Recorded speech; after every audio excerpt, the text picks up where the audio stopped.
Order! Order! You are an incorrigible delinquent at times. Behave yourself, man!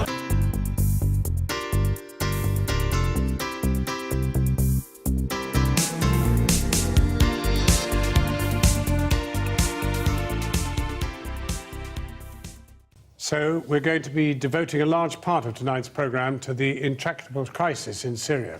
A little later, we'll have another dramatic report from inside the besieged city of Aleppo, showing the vast armoury of the rebels making a military solution untenable. But there is little hope either on the diplomatic front, with the United States calling off its cooperation with Russia over Moscow's failure to deliver on its commitments to peace, and the aerial bombardment of besieged Aleppo continues relentlessly. Matt Fry has our first report. Aleppo's daily dig for life, or the miraculous remnants of it. Watch closely and you can see a foot stir in the tangle. Bismillah. This kind of excavation has become routine here again, ever since the ceasefire collapsed and Syrian and Russian jets resumed their daily business. Although the results aren't always this heartening. In Aleppo, those fortunate enough to be born again can never be quite sure of how long their second lease of life will end up lasting.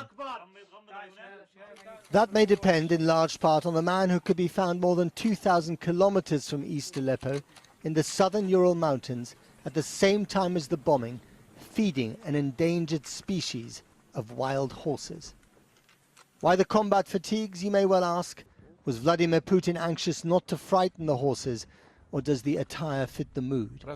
On Monday, he suspended an agreement with the US to dispose of weapons-grade plutonium, while the US suspended talks over Syria. Cold War tit-for-tat is back, and gloves off. We acknowledge in sorrow, and I have to tell you with a great sense of outrage, that Russia has turned a blind eye to Assad's deplorable use of these weapons of war that he has chosen, chlorine gas, barrel bombs against his people. And together, the Syrian regime and Russia seem to have rejected diplomacy in furtherance of trying to pursue a military victory over the broken bodies, the bombed-out hospitals, the traumatized children of a long-suffering land. Unfortunately, from the very beginning, there were many who wanted to ruin the agreements, including from within the US administration. So where did it all go wrong? The time is now. Thank you, everybody. Thank you very much. For most of the year, the two foreign ministers seem to have eloped. We achieved clarity. At least a dozen visits since December. I think we need to refrain from emotional reactions. I listened to my colleague from Russia. They're sort of in a parallel universe here. I mean, this is not a joke. But their relationship was undermined here by the hard reality of different war aims. These are Syrian government tanks in Aleppo. Ever since Russia got involved on his side, President Assad believes that he can win his civil war, so why sue for peace? America wants above all to defeat ISIS.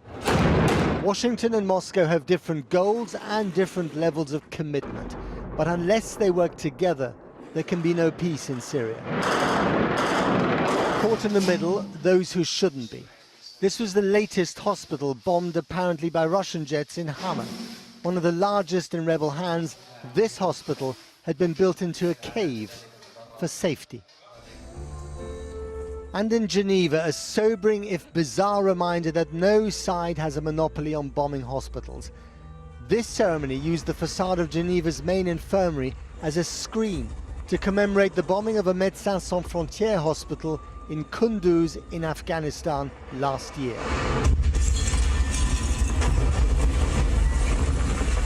That bombing was by American forces. Matt Fry there. And earlier I spoke via the internet to Ismail al-Abdullah in Aleppo. He's an anti-Assad activist and humanitarian worker with the White Helmets, a volunteer group operating in rebel-held territories. I began by asking what he's seen in the last few days. They are targeting the hospitals, targeting the civil defense centers. targeting every crowded point of people, and this is a new strategy, and using the new weapons, bunker buster bombs, cluster bomb, phosphorus bombs. For the hospitals, one of the largest hospitals in Aleppo City was targeted 3 times. Were you on call when the large hospital, the M10 hospital, was targeted? Did you see the immediate aftermath? Tell us what you witnessed. I saw the site of the barrel bomb, then I saw the operation rooms, and the rooms for the injured people were destroyed, and the equipment. Doctors said that they can't go on with this hospital. There have been several opportunities for people to leave. Why do you think people are still staying? How long do you still plan to stay? I'm staying here. I'm staying because it's my choice, actually. It's my choice. I'm living alone in Aleppo City. My family lived in Aleppo City since 3 years and a few months, and I stayed alone here, and this is my choice. And I believe in my choice that I'm doing something to help my people. I'm staying as long as the people are staying. When the people leave, I will leave. If they stayed, I'm staying.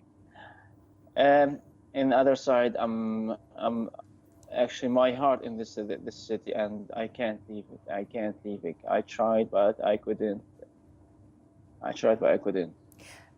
What kind of impact is this having on you? You have been part of the White Helmets for several years now. What toll is that taking on you? Actually, I'm proud of myself, and I'm proud of this job, and I'm proud that the White Helmets, and it's a nickname. We were civil defense volunteers, and now White Helmets, and it's big. It's big, and we are so proud. I am one of the guys who I'm proud, but I'm really tired. I'm exhausted, and I think I don't know. Its impact. We're tired. Actually, we're tired. We are tired of pumping, seeing blood, seeing pull the kids from under the rubble, pull women, pull old women. Yeah, it's a horrible situation. When you in the White Helmets are called to an area that's been hit, do you help anybody you see injured, or would you? Of course. Or would you see someone who you think, right, they're one of the extremists, I'm not going to help them? Is that something you would discriminate or not? No, actually, we help everyone, and we mean everyone. Everyone who needs our help, we will help him, because he is a human being and he suffers and he needs help, so we help him. Ismail al-Abdullah speaking from eastern Aleppo, where the siege has been intensifying since the summer, with thousands of civilians caught in the violence.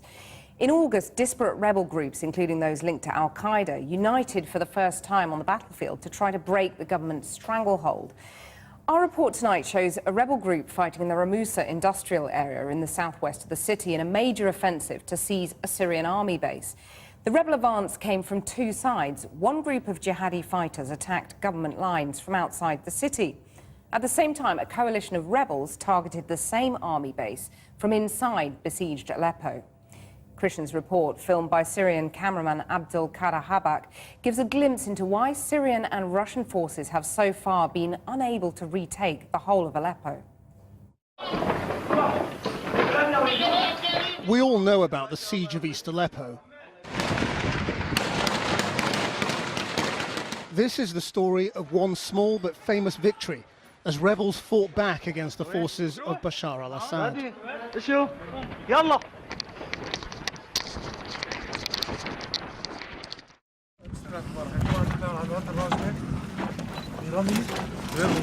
These men are all Syrian. Once farmers and factory workers, they are now Islamist fighters. اتركوا من قتل الشعب ونوجه رسالة لكل من حمل سلاحه ووجهه ضد الشعب السوري ضد أهله. اترك السلاح قبل أن نأتي إليك. بسم الله الرحمن الرحيم. قصف مرتزق جواد الإيراني في الذهبية. قصف الكلاب المنسحبة. الله أكبر. الله أكبر. Note how they call the enemy Iranians, not because they all are, but because that's now a term of abuse for anyone who isn't Sunni. The sectarian language is partly why so many civilians in West Aleppo are frightened of these rebel fighters.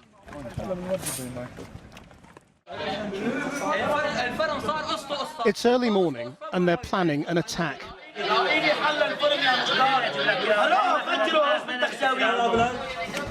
Their way of defending East Aleppo is to hit back by sending suicide bombers to the Syrian army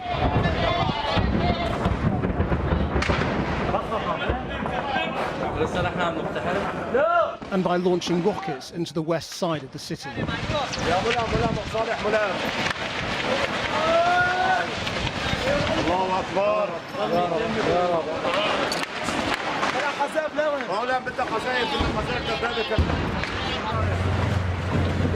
The target is a Syrian government army base in the semi-deserted industrial suburb of Ramusa.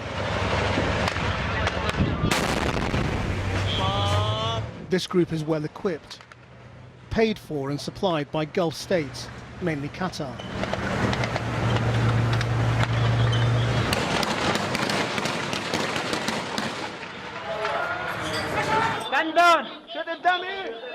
In the midst of battle, there's always a camera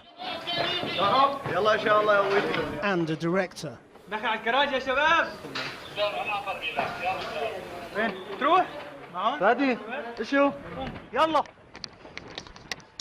Everyone here filming their version of the truth.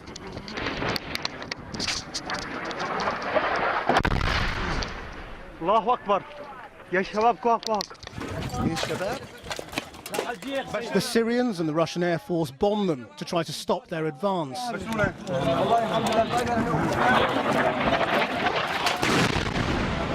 For the first time, the more moderate Syrian rebels are fighting alongside extremists formerly known as al-Nusra.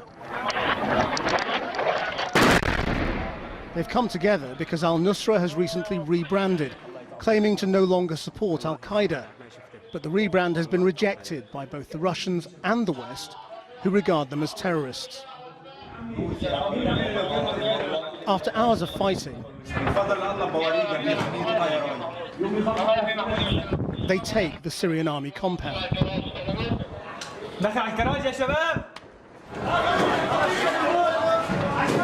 The defeated soldiers have already fled.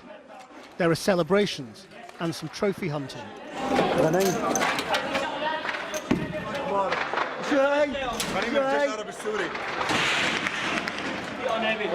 The fleeing government soldiers left behind a small group of civilians.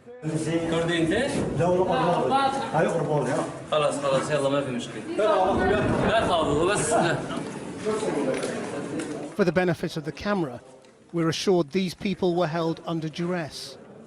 نظام علوي ما في بقلبه رحمة ولا في شباب ولا عمرهم 4-5 سنين عم يحطون الشو ظروف بشرية بيننا وبينهم يعني هدول عم يحطهم بدل اكياس الدشم.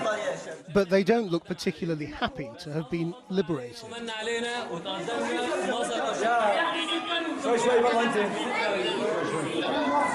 Civilians stuck between two warring sides.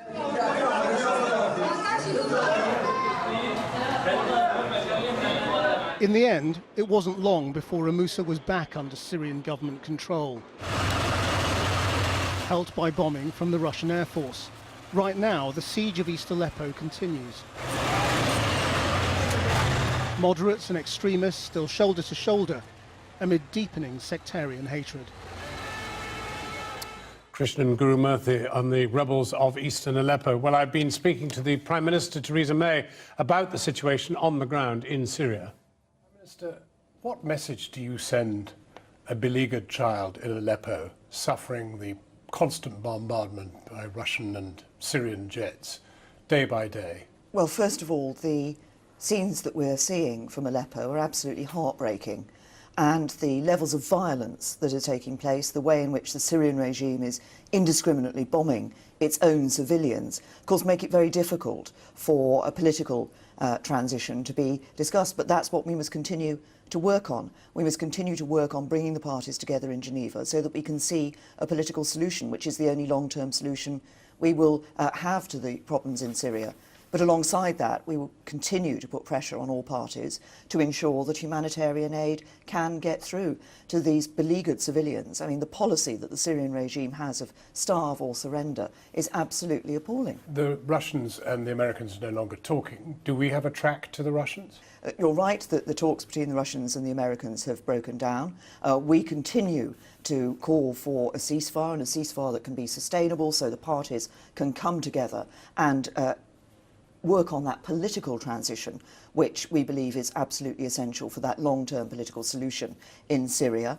We will continue to work with international partners on that to try and find a way through this appalling situation, recognising all the time that it is people in Syria, people in Aleppo, who are suffering day by day. But in truth, Britain has no real hand in this. There's nothing Britain can do. Now, Britain has been playing its role. I mean, first of all, of course, the UK has been at the forefront of those who've been providing humanitarian aid for the refugees who've been fleeing Syria, providing humanitarian aid in the region. We're the second biggest bilateral donor.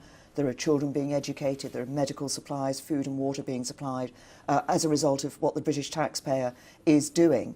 We also have been playing our role in the political and diplomatic efforts that have taken place in order to deal with this situation. Only a couple of weeks ago, it was here in London that we hosted opposition parties from Syria setting out their vision of the future of Syria. So the UK is playing its role, but what is key to this is that the Syrian regime stops bombing its own civilians indiscriminately in the way that it is, causing such suffering and hardship to its own people, and that Russia understands that we need to get humanitarian aid through. If Russia was to agree and to work for a ceasefire, then the parties could sit down and could start to work for the political transition that can bring the long-term solution. The Prime Minister talking to me earlier, and we'll hear more from her later on the political and economic consequences of Brexit. Cathy. Thanks, John. Well, as the United States breaks off its cooperation with Russia over Syria, what prospect is there of any real diplomatic progress? Kylie Morris joins me now from Washington. Kylie. Well, Cathy, I've just been to the State Department where they've been going through what options they still have. The cupboard is not quite bare, but it's very close to it. They're talking again about a return to multilateralism, which means reaching out to partners on the International Syria Support Group, which meets tomorrow, to try and build some consensus again from the ground up. The reality is that President Obama has always shunned military options here in favour of working with local opposition groups. Now, those opposition groups, though, now are watching the Americans fail over and over again at achieving any kind of agreement, achieving any kind of a deal. So I put to the State Department how difficult it is for those rebels to continue to work with the Americans because of that. We're going to continue, and we've maintained strong outreach to those moderate Syrian opposition groups. We've explained to them what's happening here. They've been. And what's their reaction? Well, obviously they're disappointed, but they're more disappointed, I can tell you, by Russia and the regime's actions. It's a devastating failure, isn't it, of U.S. foreign policy?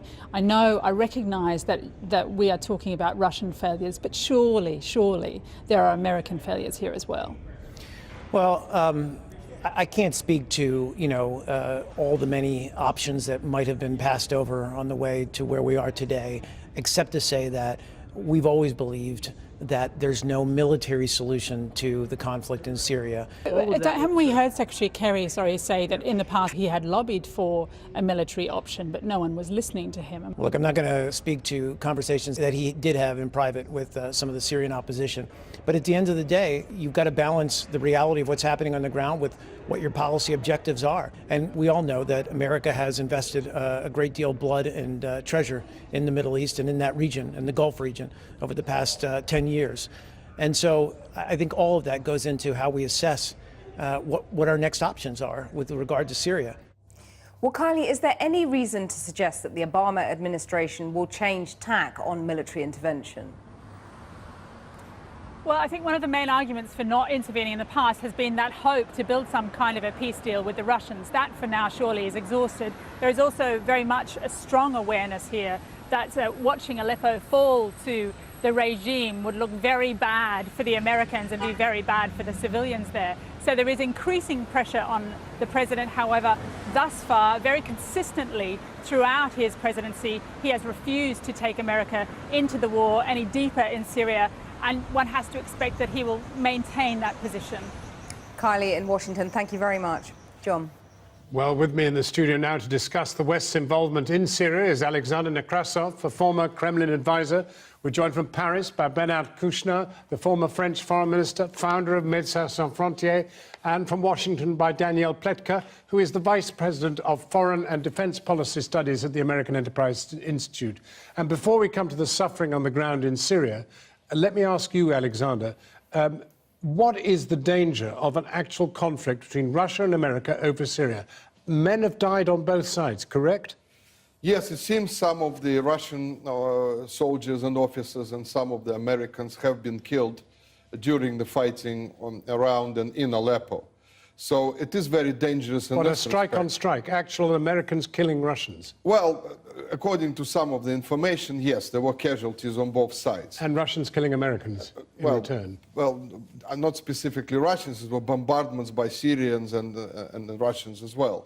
So the problem is that we have a sort of a situation when a World War III is emerging from this conflict, in a sense that two superpowers, nuclear superpowers, are fighting each other now. And the danger is that the situation might get out of control, because unfortunately what we're seeing in the Western media is that we see a multi-sided conflict with one side, and I say one side, Russia and Syria, Syrian government forces, being blamed for everything. But in a multi-sided conflict, there are many, many sides, and many crimes are committed by other people as well. So we can't just say we blame one side for everything. Well, let me pause you there. Bernard Kouchner, do you fear the possibility of outside forces, like Russia, like America, actually entering into some kind of perhaps accidental conflict? Well, you know, certainly, yes, there is a danger. But today, right now, we are at war.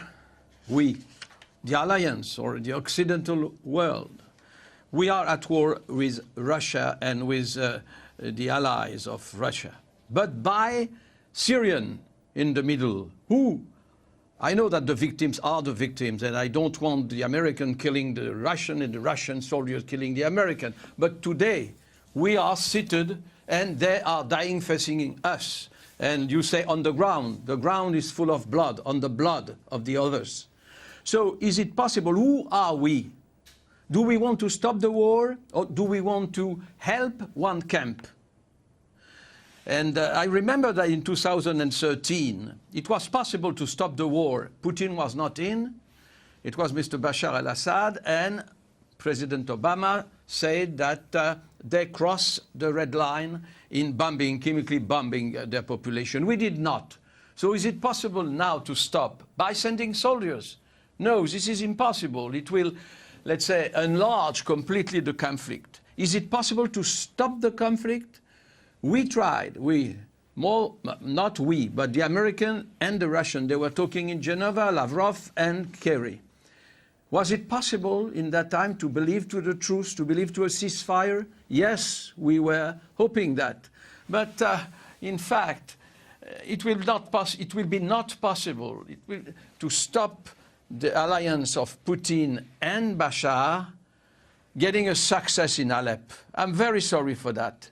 But how can we stop this bloody attack? Well, that's the question I want to put... We are killing the rest. That's the question I want to put to Washington, to Daniel Pletka. Daniel Pletka, I sense that you resent President Obama for not taking military action.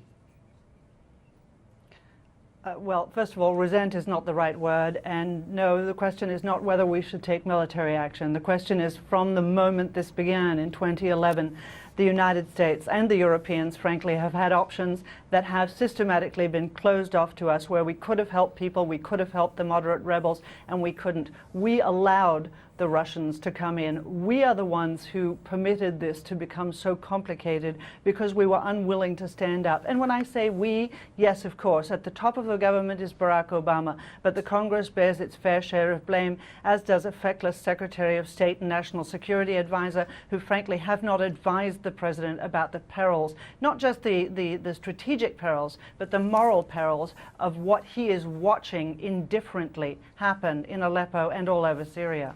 Well, one senses he's agonizing about it too. I mean, Bernard Kouchner, does one really? Do you resent President Obama's role in this? No, but I know about compassion fatigue. I know about peace is better than war. Okay, but meanwhile, since 2 years, Putin is the winner everywhere. Not only in Syria, not only in Middle East, but also in Ukraine, etc. How to resist to such a determination, to such a sort of permanent military threat? I know that this is very difficult.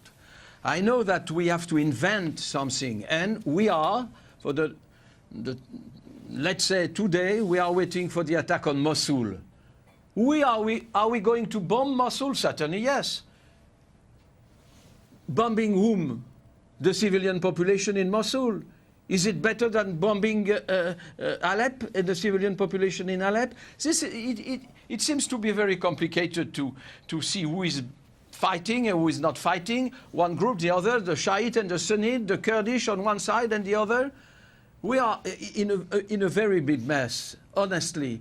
And it was a last hope that Kerry and Lavrov proposed us. Okay, we have to follow the same line and to try to get a truce and to get to better ceasefire. But I don't believe in now.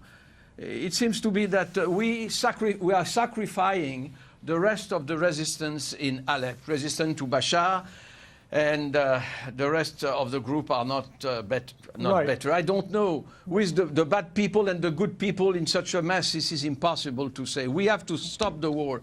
How can we stop the war? In bombing? I'm not so sure. But Alexander, the truth of the matter is Mr. Putin doesn't want to stop the war. He will go on and he will go through, and the danger is he will win, and you will not be unhappy about that. Well, first of all, I don't understand this emotional sort of presentation. Well, the emotion is fueled by the dying on the field. Let me explain why the people are dying, the civilians. Because the rebels use them as human shields.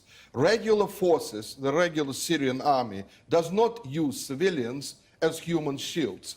The reason why civilians are dying is because in Aleppo, the rebels are sitting in the buildings with these people.